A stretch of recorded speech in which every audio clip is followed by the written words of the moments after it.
Представяме ви тоалетния адаптер Toilet Trainer на фирмата KidsKit.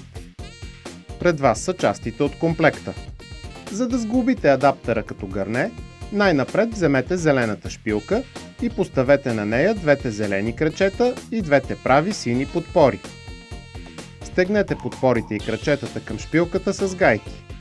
Пригответе и другите две подпори, като монтирате в долната им част зеленото стъпало. Фиксирайте стъпалото с винтове и гайки. Свържете подпорните части и щръкнете заключващите бутони. Поставете седалката и я стегнете с винтове и гайки в 4 отвора. Накрая поставете канчето в отвора на седалката. Сглобен като гърне, тоалетният адаптер е стабилен, сигурен и удобен за по-малките деца. Когато решите да приучвате детето да използва тоалетната чиния, разглобете адаптера и го сглобете по начина, който виждате.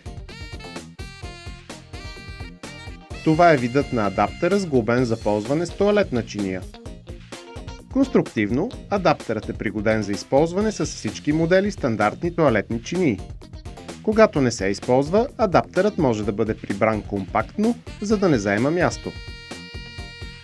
Възпитайте тоалетни навици у детето си, като му осигурите самостоятелност, стабилност и комфорт с адаптера Toilet Trainer на фирмата KidsKit.